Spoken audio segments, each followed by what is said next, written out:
Bienvenidos a esta sesión de Expansión Web, a esta sesión de lujo, porque después de las elecciones del 6 de junio y ahora que ya conocemos pues, prácticamente los resultados definitivos, pues tenemos con nosotros a Lorenzo Córdoba, consejero presidente del Instituto Nacional Electoral, que según muchas opiniones, según casi una opinión unánime, fue realmente el ganador de la elección porque pues todo el mundo aceptó el resultado, todo el mundo entendió que había sido una elección equitativa, que no había habido ningún tipo de fraude. Todos los temores se evitaron y pues parece incluso va a haber poco litigio postelectoral, pero no solo eso, como estamos en la expansión web 2021, pues un resultado que sí es muy grato es que va a haber mucha mujer gobernadora. Por ejemplo, en la Ciudad de México, la mitad de los alcaldes van a ser mujeres. Entonces, Lorenzo, cuéntanos un poco cómo ha sido este proceso, tú que además de presidir el INE, pues eres académico y has escrito libros sobre la democracia mexicana. Cuéntanos cómo ha sido esta incorporación de la mujer, no solo a la elección, a votar, que es un derecho de principios del siglo XX, sino a este hecho de tomar posiciones, ser legisladoras, ser gobernadoras, ser pues, alcaldesas. Alberto, antes que nada, quiero agradecerte mucho el compartir. Nos vimos justo antes de las elecciones y ahora ya tenemos ocasión de reflexionar después. Y en este contexto, además, que es privilegiado del Women Economic Forum. Este es un proceso acumulativo, pero es un proceso que, si se mira en retrospectiva, ha sido también bastante acelerado. Es decir, si tú piensas cómo ha avanzado, digamos, en otros países, en otros lados del mundo, la participación política de las mujeres, pues la verdad, en un cuarto de siglo en México pasamos de un esquema en el que la ley hacía meras recomendaciones a los partidos políticos para que en su vida interna y en sus estatutos incorporaran a las mujeres en la vida política, eso una mera recomendación, a un contexto en el que prácticamente no solamente la paridad está llevada en el plano constitucional, incluso bajo esta lógica que hoy se conoce como paridad en todo, sino también hay un conjunto de acciones afirmativas que han permitido, por lo menos desde 2015 y de manera paulatina e incremental desde entonces, que la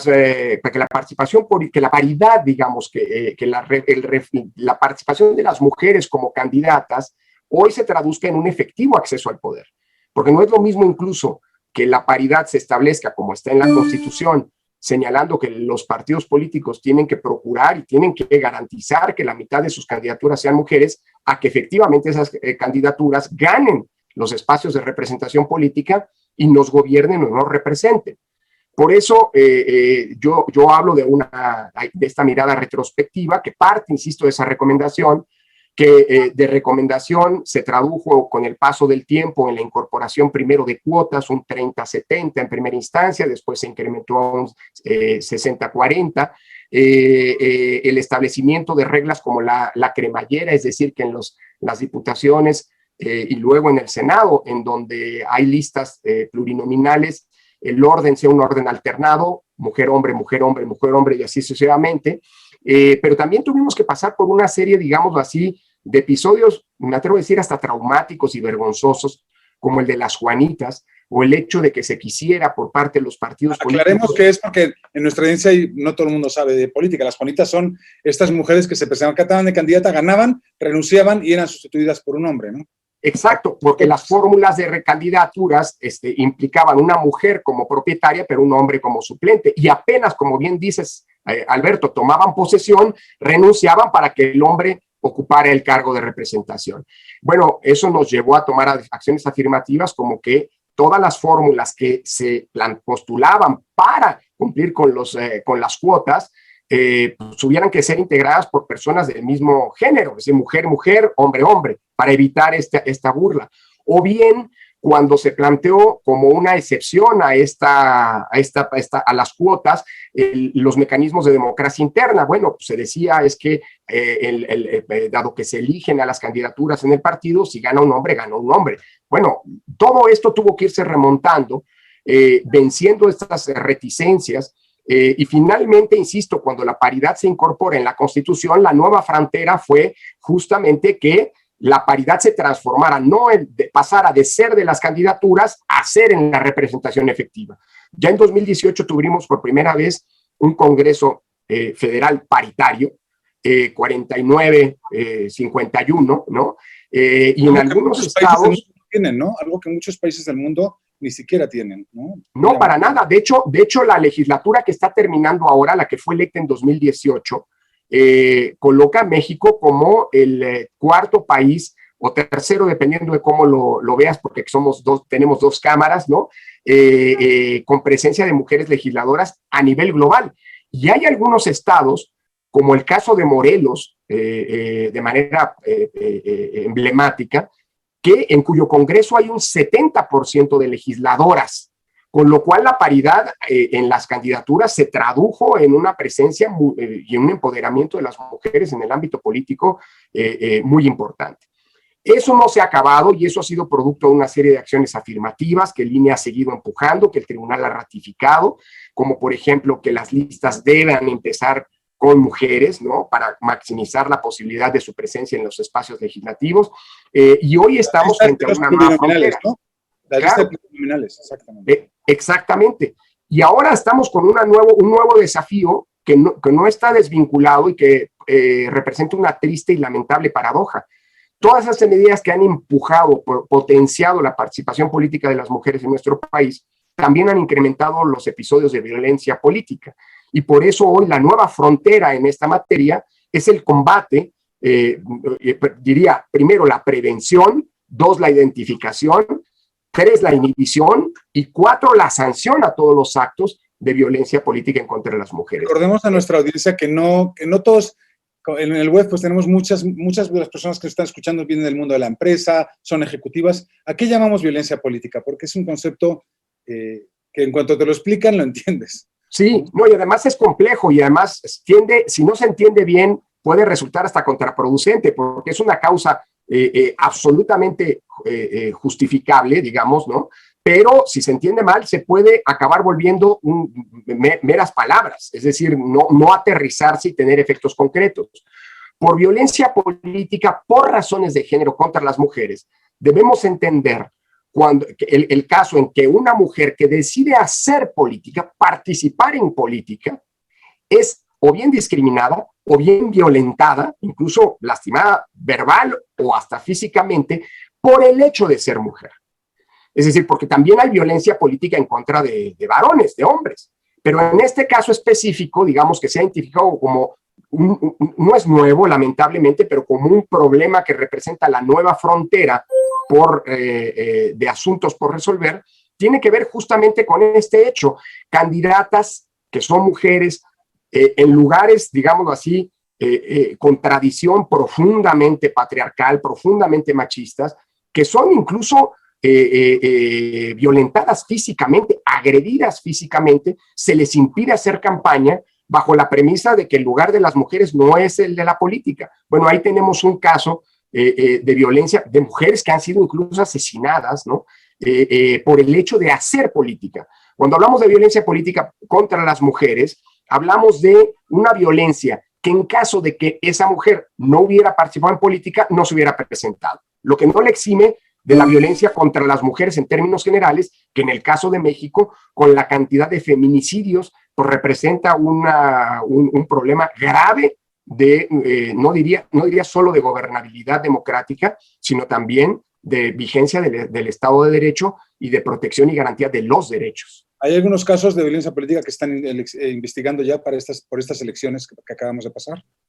Sí, hay algunas denuncias que se presentaron y además en estas elecciones, Alberto, como producto de una reforma precisamente para prevenir y combatir la violencia política, una reforma legal que se hizo el año pasado, en este año por primera vez el INE, además de tener un procedimiento sumarísimo para resolver y atender estos casos, tenemos también un padrón de violentadores que en caso de estar inscritos por mandato de ley, impide que esa persona pueda ser postulada o pudiera ser postulada a una candidatura. Y hay que decir también que hay mujeres en ese padrón, es decir, la violencia política contra las mujeres por razón de género no solamente es una actitud machista o que venga desde los hombres, sino eventualmente también de mujeres. Y sí, en efecto, hay varios casos que ya se han registrado y que han tenido consecuencias, incluso hasta derivaciones penales.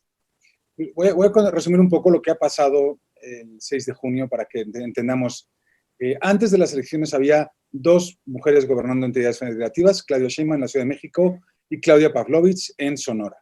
Después de esta elección tenemos a Maru Campos en Chihuahua, Marina, evidentemente pendiente todo de que se ratifiquen los resultados, etcétera. Marina Ávila en Baja California, Laida Sansores en Campeche, Indira Vizcaíno en Colima, Lorena Cuellar, Tlaxcala. Ya esas son. Pero bueno, es muchísimo, ¿no? Es un cambio brutal. Hoy tenemos, ¿cuántas? Bueno, Claudia se va, ¿no? Pero Claudia Pavlovich se va. Dentro de 3 años. Pero dentro de 3 años, exactamente. Entonces tenemos pues 8 gobernadoras en los 32 estados de la República. Es un avance espectacular. Y como sí, es una situación absolutamente inédita, Alberto. Creo que ahora tenemos más gobernadoras de las que hemos tenido en funciones de las que hemos tenido a lo largo de la historia, o un número prácticamente igual. Y esto fue producto justamente de una serie de medidas afirmativas que tomó el INE y que fueron validadas por el tribunal. Es decir, dado que había una convergencia pues nunca antes vista de gubernaturas en disputa en estas elecciones, 15 gubernaturas, tomamos la decisión de, como una medida afirmativa, pedirle a los partidos políticos, en atención al principio constitucional de paridad en todo, que también se fue incorporado a la Constitución en 2019, pues que postularan la mitad, es decir, al menos 7 candidaturas de mujeres a estas 15 gubernaturas en disputa, con lo cual, pues bueno, en algún momento había una pretensión que fueran todas, lo cual también nos pareció, digamos que lejos de fortalecer esta causa, podía abrir un frente de descalificación a la medida que estaba tomando el INE.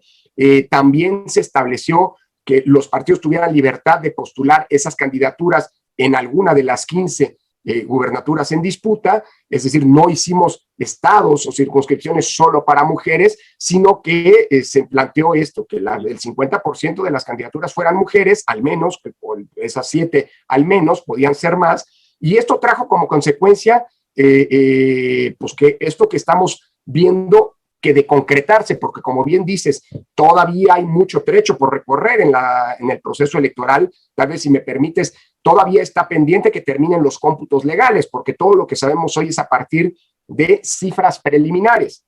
Pero en estos días, justamente desde ayer y hasta este fin de semana, están realizándose estos cómputos.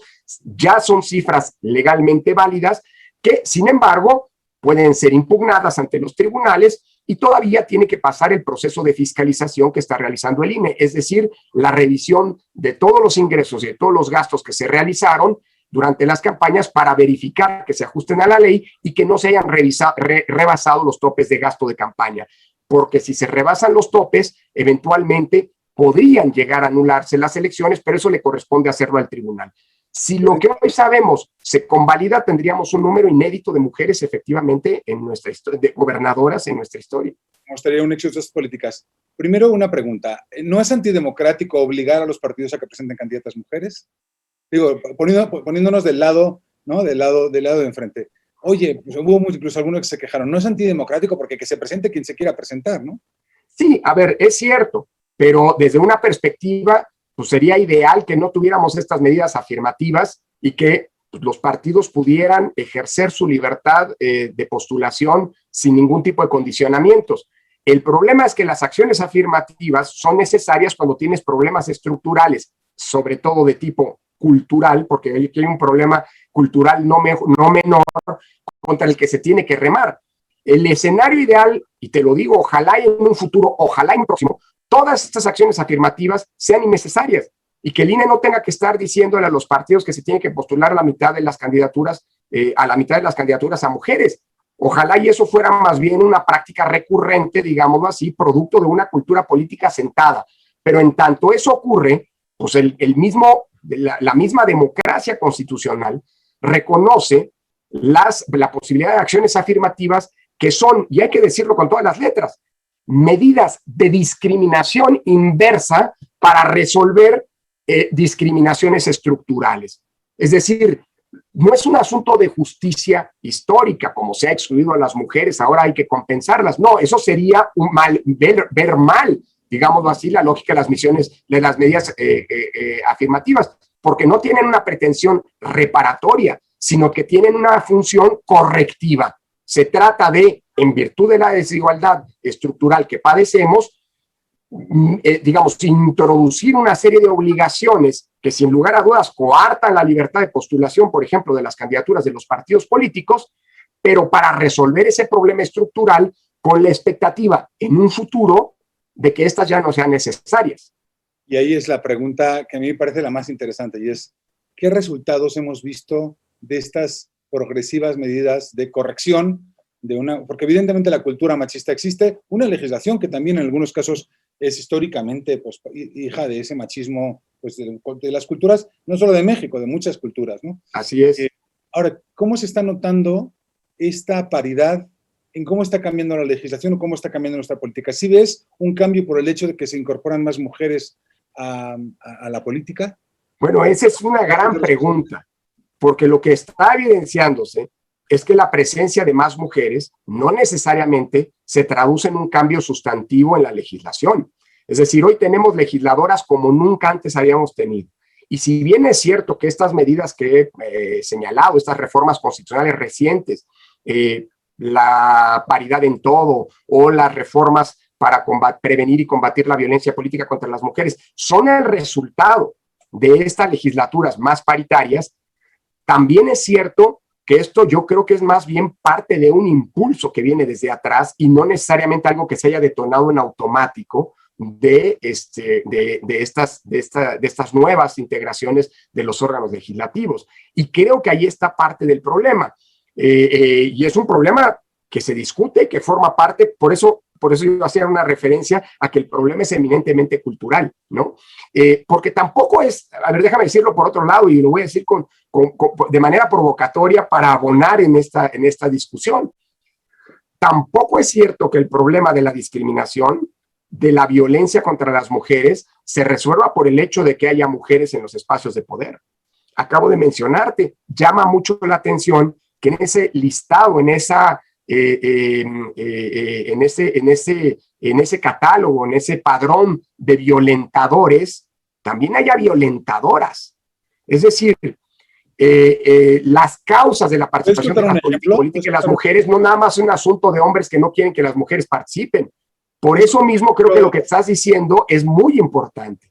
Creo que hace falta un análisis, no desde el punto de vista numérico, no desde el punto de vista cuantitativo, que eso parecería estar, pues no sé si resuelto, porque el gran desafío es no dar marcha atrás, es decir, que no haya sido pues, una cosa de un día, digamos, ¿no? Pero que eso se traduzca efectivamente en legislaciones más paritarias, con oportunidades similares para hombres y mujeres en el ámbito del trabajo, en el ámbito de la cultura, en el ámbito de la vida social en general, ¿no? Y eso todavía o sea, la presencia de mujeres no lo garantiza en automático. Ese es un gran tema. ¿Les puedes contar algún ejemplo de mujeres violentando a otras mujeres que estén en la mesa de línea o que se haya resuelto?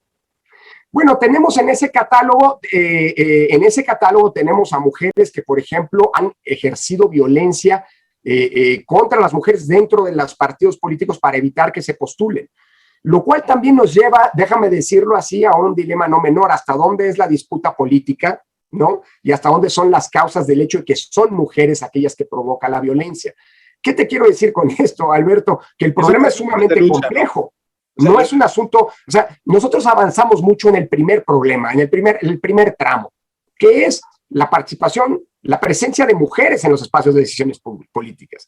Pero eso evidencia, y esto ha llevado, por cierto, a ONU Mujeres a hablar a nivel internacional del modelo mexicano de la paridad. Pero esa es la primera parte del problema. Evidentemente, si no hay mujeres haciendo política, tienes un problema estructural que afortunadamente parece que hemos, si no resuelto, en el que hemos avanzado mucho. Está el otro problema, porque el problema de una convivencia democrática es un problema de igualdad, no solamente política en abstracto, sino de igualdad sustantiva, no necesariamente en las condiciones materiales, pero sí en la satisfacción de los derechos básicos, pero de una igualdad, digámoslo así, en la que el hecho de ser hombre y mujer no sea una razón o una causa para acceder a cargos para ejercer espacios de poder, en fin, para poder competir por plazas laborales, etcétera, etcétera, ¿no? Hay una dimensión sustantiva que no necesariamente está resuelta y que la presencia de mujeres no necesariamente te garantiza en automático. Oye, ¿y el Instituto Nacional Electoral cómo se aplica a sí mismo esta idea de la paridad? ¿Qué ha hecho el instituto para garantizar ese tipo de política internamente? Bueno, mira, nosotros tenemos, es una gran pregunta porque alguien puede, en ocasiones se nos ha reclamado, oiga, pero ustedes son muy paritarios y empujan estas medidas afirmativas hacia afuera, pero véanse hacia adentro, ¿no? Sí, y la verdad, estos afortunadamente se ha ido atendiendo también de manera gradual y con medidas algunas consistentes. Te pongo un par de ejemplos. Nosotros tenemos un servicio profesional electoral. Es un servicio de carrera muy bien aceitado, muy estructurado y que nos permite tener resultados como los del domingo pasado. Es decir, si algo sabemos hacer bien en México, si en algo hemos hecho bien la tarea en los últimos 30 años, ha sido en construir un sistema electoral funcional. Yo digo que el Instituto Nacional Electoral, cuando hace elecciones, y no solo, porque hacemos muchas otras cosas además de elecciones, es como una especie de aparato de relojería en donde los engranes están muy bien construidos y funcionan muy bien. Dicho eso, en ese servicio profesional electoral tenemos una composición prevalentemente de varones todavía. Y ha habido casos en los que hemos, para subir en este concurso, acaba de haber una reforma, pero históricamente para poder ascender en el escalafón de ese servicio profesional se hace por concursos abiertos. Dicho eso, lo que en alguna ocasión instrumentamos es para romper, para maximizar la presencia de mujeres, hacer concursos solo para mujeres o concursos en donde si bien pueden participar varones, prevalentemente se reservan espacios para mujeres. Y esto ha ido poco a poco también avanzando, no solamente en la cantidad de mujeres que existen, sino en el tipo de cargos que ocupan mujeres, romper lo que se conocen como techos de cristal. Por eso, además, ahora, aunque no son concursos solo para mujeres, sí, por ejemplo, cuando hay 3 plazas, se garantiza que 2 sean para mujeres, o si hay una mujer y un hombre que esticiones para acceder a un cargo, se privilegia que sean las mujeres quienes los ocupen. Segundo gran ejemplo, nosotros, como sabes, desde 2014 tenemos que nombrar desde el Consejo General del INE a los integrantes de los órganos directivos de cada una de las 32 órganos electorales locales de cada uno de los 32 estados. Bueno, los consejos generales de los así llamados OPLES, organismos públicos locales electorales. Bueno, nosotros hemos tomado en esa integración medidas de paridad que llevan prácticamente a que la mitad de las consejeras del país sean mujeres, de los consejeros del país sean mujeres y la otra mitad varones. Y que prácticamente la mitad de las presidencias estén en manos de mujeres y la otra mitad en manos de varones. Ahora estamos ante una renovación, luego de 6 años, de estos órganos y estamos que en aquellos casos en los que la presidencia estuvo en manos de un hombre, pues ahora está en manos de una mujer. Tercer ejemplo tiene que ver con la integración de los órganos directivos. Paulatinamente, bueno, y en el último año y medio, prácticamente todos los cargos directivos que se han liberado, que se han desocupado por renuncias, en fin, por renovación, etcétera, estos cargos que son nombrados por el Consejo General a propuesta del presidente del instituto, pues han sido cargos en los que se han postulado a mujeres, con lo cual estamos avanzando también en la presencia de mujeres en los máximos órganos de dirección del instituto. Y en el Consejo General, claro, el Consejo General del INE, que es el máximo órgano de dirección, no lo nombramos nosotros, lo nombra la Cámara de Diputados. Hoy tenemos finalmente una integración paritaria. Son 10 consejerías y 5 de ellas son mujeres, y luego está la presidencia, pero estamos ante 6 varones y 5 mujeres en el máximo órgano de dirección, es decir, para la paridad prácticamente total. ¿Crees que haría falta agregar algo más a la legislación que tenemos para avanzar en esta agenda? La verdad es que los resultados han sido espectaculares en esta elección, pero ¿crees que falta algún punto para lograr mayor paridad al interior de los partidos políticos quizá, o no? ¿O crees que ya estamos donde Mira, yo creo que siempre hay una agenda pendiente y en esta materia, insisto, mientras sigamos teniendo un problema real, habrá que seguir avanzando. Yo creo, sin embargo, que los logros no son menores y creo que los logros tienen que durarse. Yo creo que es un momento de dejar asentar sin perder ese ímpetu, pero que eventualmente, digámoslo así, claro que hay que ir por más, pero es un sistema ya que funciona. Yo creo que en términos generales, digamos, dado que el problema es un problema cultural, y los cambios culturales no operan de la noche a la mañana, y mucho menos con meros cambios legislativos o normativos, creo que hay que darle espacio para que esos cambios reposen y generen esas transformaciones culturales que se dan de manera más lenta. En este sentido son dos. Primero, no retroceder, no dar marcha atrás, porque se puede perder lo que se ha ganado. Esto es como la democracia misma. Se le defiende y se le procura. Pero es un sistema político profundamente frágil. El día en que dejas de defenderla, el día que dejas de procurarla, el día que digamos, que te relajas frente a su defensa, en relación con su defensa, pues tarde o temprano puedes encontrarte con que tienes retrocesos o incluso que la democracia te fue entre las manos. Aquí ocurre lo mismo. Yo creo que en esta agenda hay que siempre estar atentos y pendientes, pero también tenemos que entender que los cambios que estamos esperando son cambios que van a llevar tiempo, que tienen que permear, y para permear hay que dejar que se decanten las cosas. Primero, sin que haya retrocesos. Segundo, creo que hay temas puntuales en los que vale la pena avanzar, pero eso implica ver cómo nos ha ido con lo que hemos hecho y si lo que hemos hecho han sido las mejores medidas o no para eventualmente modificarlas y demás.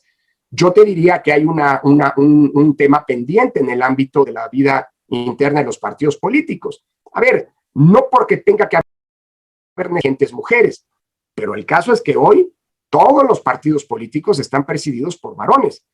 Hombre, digamos, no sé si sería la mejor manera obligar a los partidos a que tengan que rotar hombre-mujer las presidencias. Los liderazgos políticos no se construyen de la noche a la mañana, pero eventualmente ahí tenemos un tema sobre el que vale la pena reflexionar y sobre el que yo creo que tenemos que tener, y esa ha sido la gran virtud de los logros que hemos conseguido, una lógica de discusión incluyente, ¿no? Exactamente, quizá esa agenda de los partidos es interesante ver cómo se puede definir. Sí, tienes razón, también ponernos demasiado rígidas, en vez de democracia te vuelves pues un sistema demasiado burocrático en el cual la política se aleja de los ciudadanos, pero si no, o sea, tienes que encontrar el punto medio. Oye, antes hablabas de... Hay un tema, perdóname, Alberto, hay un tema en el que también hacer un énfasis, y ahí a pesar de que un ejemplo de una ley buena, con un buen propósito, que no se ha traducido digamos, en una realidad. Desde 2007 se estableció en la legislación que los partidos le debían dedicar el 2% de su financiamiento a la promoción de la participación política de las mujeres. Luego, en 2014, eso aumentó al 3% y el INE tiene que vigilarlo. ¿Sabes qué es lo más triste? Que prácticamente la mayoría, bueno, casi todos los partidos no le dedican el 3%. Y esto amerita sanciones por parte del INE que los fiscaliza. Pero yo lo digo, es que es absurdo multar porque no se ocupa ese dinero, pues mejor hagamos incentivos para que ese dinero efectivamente se ocupe.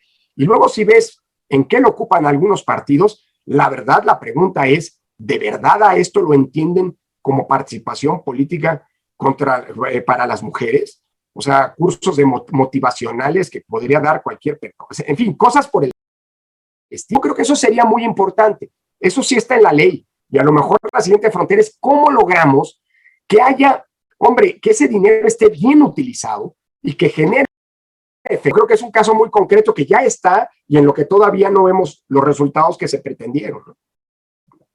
De hecho, pues este tema del costo de la democracia es un San Benito interno que tenemos que escuchar.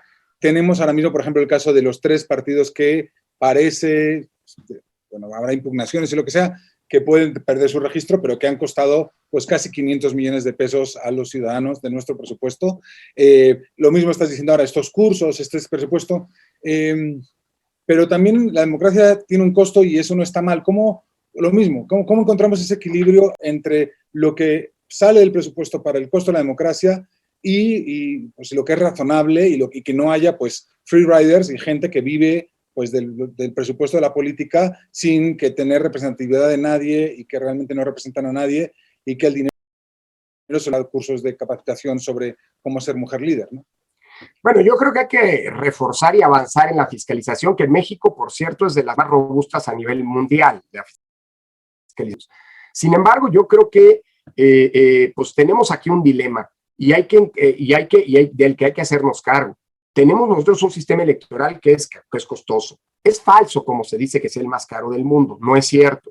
Y es un sistema que ha optado más bien por un financiamiento público generoso para evitar que los partidos políticos, en sus necesidades de financiamiento, queden a merced de los grandes intereses que están detrás de quienes financian a la política. Es decir, yo creo que un financiamiento privado es pertinente, ¿no? Pero una dependencia exclusiva o excesiva de ese financiamiento privado puede volver a los partidos en rehenes de los grandes intereses corporados, en el mejor de los casos, cuando no incluso de intereses hasta criminales. Es decir, que creo que hay que entender que la política, quien financia la política, hablo del gran financiamiento, no hablo de las pequeñas, los militantes, en fin, de las colectas que antes se hacían, ahora ya nadie las hace porque ya no necesitan de ello, ¿no? En la vía pública y demás.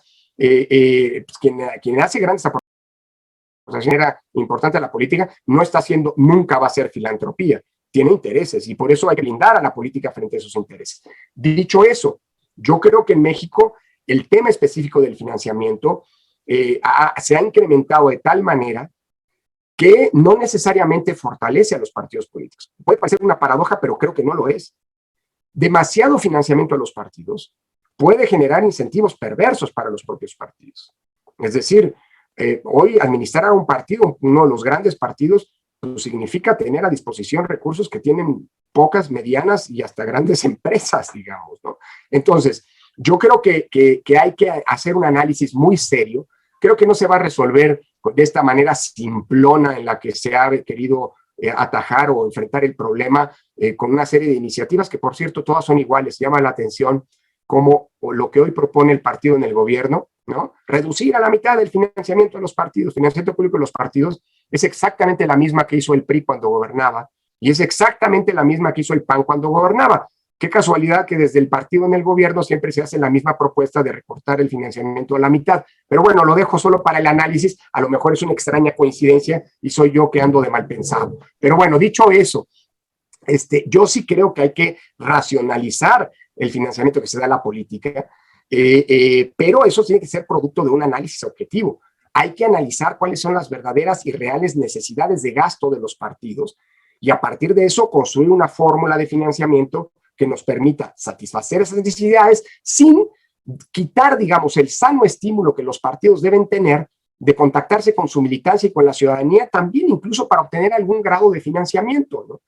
Eso se ha perdido paradójicamente. Antes tú tenías, en los años 90 incluso, sorteos de autos, es decir, boteos, militantes que hacían aportaciones. Hoy eso parecería, por la cantidad de dinero que reciben público los partidos, pues parecería que no es necesario. Dicho eso, yo creo que hay que tener cuidado, no es un asunto nada más de cerrar la llave del financiamiento, Alberto, porque si no se atienden las necesidades de gasto, lo que puedes acabar provocando es que los partidos vayan a buscar dinero para atender esas necesidades de gasto donde no queremos que lo busquen. Así que hay una reflexión todavía pendiente. Y dentro del financiamiento, pues evidentemente, ¿cómo hacemos para estimular esas inversiones? Porque son eso, inversiones de dinero que se destina a fortalecer, digámoslo así, la participación política, los liderazgos contra las mujeres. Porque mira, te pongo un ejemplo. En algún momento un partido político nos intentó justificar ese 3% pagando boletos de una obra de teatro que no tenía nada que ver ni siquiera con cuestiones de género para repartir entre las mujeres de su partido. Es decir, creo que ahí también hay una simulación que hay que combatir y hay que encontrar cómo logramos hacer que más que con una lógica de sanciones podamos generar incentivos benéficos para este hecho, digamos, para este tipo, digamos, de uso del dinero, ¿no? Yo aprovecho para hacer un comercial porque publicaste recientemente, hace un mes y medio, un libro que se llama La democracia no se construye en un día, junto al periodista Ernesto Núñez, gran amigo y gran periodista, donde cuentas un poquito todo esto, ¿no? Esa es la idea, es explicar cómo se ha construido el sistema electoral en la última década y cómo se intentan resolver estos dilemas, ¿no? Y contando casos reales, contando la historia de lo que pasó, ¿no? Sí, bueno, yo digo que es un buen libro, pero faltaba más, no voy a boicotear la generosa mención que acabas de hacer. No, pero yo digo que es un libro que tiene un propósito muy específico. Justamente, lo mencionabas, reivindicar esa construcción, que es una construcción exitosa. O sea, yo creo que si algo hemos hecho bien en este país, hay muchas cosas que no hemos atendido, hay muchas cosas que no hemos resuelto. Ahí están los grandes problemas estructurales que nos aquejan y que ponen en riesgo la convivencia civilizada, la convivencia pacífica y también los alcances democráticos, con todas las insuficiencias y pendientes que todavía tenemos.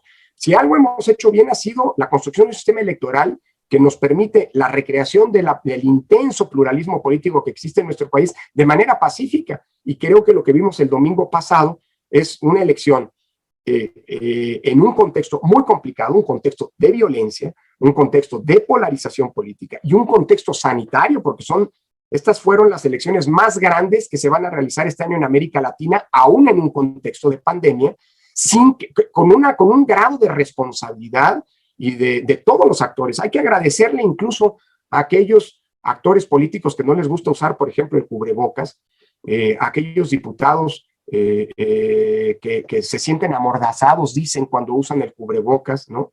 Algunos lo tuvimos ahí en el INE en alguna ocasión, y que ahora todos se comportaron con una enorme responsabilidad, fueron cumpliendo las medidas sanitarias a expresar su voto. Dicho eso, la jornada del domingo pasado no fue solamente ejemplar por esa responsabilidad, sino también desde el punto de vista técnico.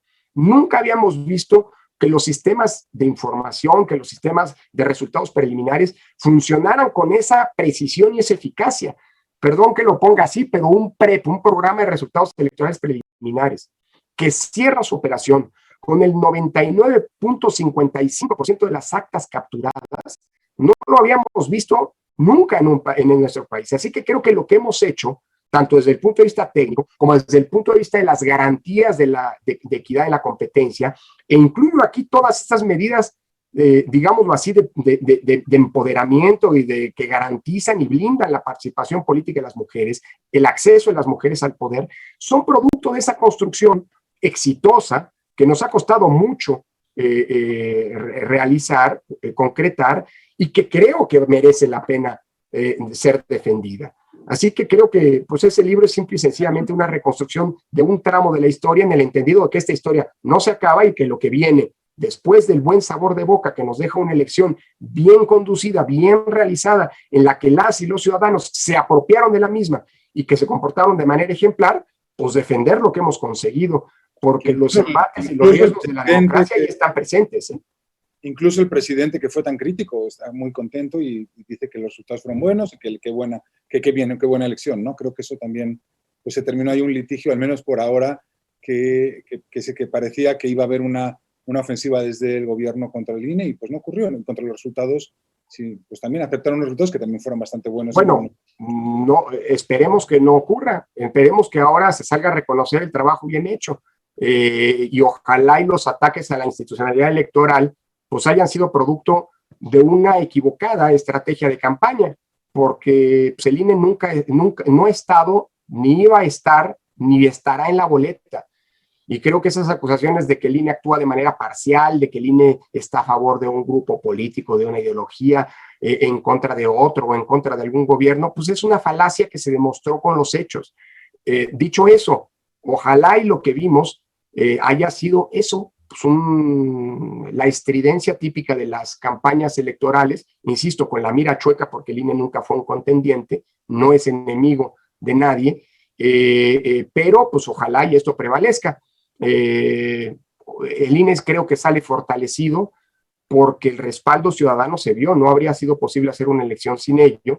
Antes de la elección llegamos a tener índices de confianza y de credibilidad del 68%, Alberto, esto tú mismo lo has venido trabajando, en fin. Yo creo que después de la elección eso puede crecer, con lo que el INE se convierte y se reafirma como la institución civil del Estado mexicano con mayor credibilidad, solo después de las Fuerzas Armadas. Y creo que, pues esto ojalá y nos blinde, repito, sin que nos eximamos de analizar cómo mejoramos nuestro sistema electoral y lo perfeccionamos, pero sí nos blinde frente a eventuales retrocesos e intentos ridículos, digo yo, como el de algún diputado, representante, por cierto, ante línea de algún partido político, que dijo que como las cosas habían cambiado, ya era hora de que las elecciones volvieran a ser organizadas por la Secretaría de Gobernación. Imagínate justo de donde empezó esta historia de éxito, pero bueno, en fin, a la democracia hay que defenderla siempre, a la institucionalidad democrática también, y yo digo, esto no se ha acabado, creo que hay lecciones para todos, ojalá y todos las asuman, y la defensa de la democracia sigue. Y antes hablabas de los Juanitos, está el caso de el INE, pues, por razones basadas en ley y ratificadas por el tribunal, dijo que un candidato no era válido, que es Félix Salgado Macedonio, y pues se presentó en su lugar su hija, que ganó con 10 puntos de diferencia. ¿Cómo ves ese caso? ¿Es un Juanito?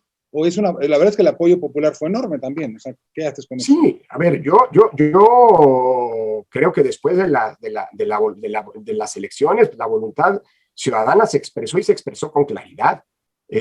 Falta todavía, como hemos venido diciendo, insistiendo, Alberto, que se terminen los procesos electorales, falta la fiscalización, falta ver que todos hayan cumplido con las reglas de ingreso y gasto, faltan los eventuales litigios, los tendrá que resolver el tribunal, es decir, las elecciones ya ocurrieron, pero el proceso electoral sigue y no va a terminar sino hasta agosto próximo, cuando el INE en el plano federal haga las asignaciones de las diputaciones de representación proporcional a nivel federal. Y bueno, se desahogarán todos los litigios a nivel estatal, pero creo que la voluntad ciudadana está expresada y como ocurre en una democracia, esa se respeta y por supuesto, la democracia no implica la ausencia de controles, quien nos gobierne pues será sometido a controles, hay que ver cómo quedan los congresos locales, la integración de los congresos genera contrapesos, como debe ocurrir en toda democracia sana y saludable, ¿no? La concentración, la existencia de poderes absolutos pone en riesgo la democracia, va en contra de la naturaleza misma de la democracia. Por eso yo creo que lo que ocurrió el domingo es algo encomiable. Se demostró que este no es un país un país monolítico, no es un país uniforme, no es un país en donde quepa una sola voz, sino que existe una pluralidad de puntos de vista que se expresaron en las elecciones, que estarán debidamente representados en los distintos órganos de representación política y que generarán pesos, contrapesos.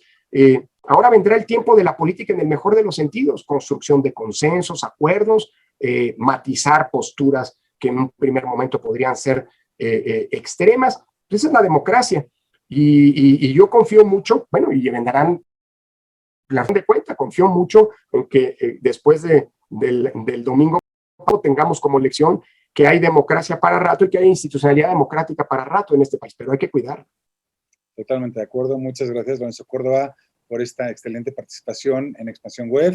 Hablamos de la mujer, hablamos de nuestras instituciones, hablamos de democracia y de nuevo, porque pues lo que muchos consideramos que es uno de los grandes ganadores de esta elección es el INE, es nuestra democracia, nuestra institucionalidad. Así que muchas felicidades, Lorenzo Córdoba, para todo el equipo del INE, para todos, y también para todos los ciudadanos que estuvieron de funcionarios de casilla y que participaron masivamente en esta elección. Muchas gracias. Así es, Alberto. Mil gracias. Gracias a ti por esta plática. Siempre es un placer conversar contigo. Mil gracias, si se me permite, a Michelle, a Carlos y, bueno, a Expansión por permitirme participar en este fantástico Women Economic Forum. Muchas gracias, doctor. Un placer escuchar todos los avances. Muchas felicidades. Muchísimas gracias, doctor, y nuestro reconocimiento, profesionalismo y su compromiso. Muchas gracias. Los saludo con afecto. Gracias. Gracias. Buen día.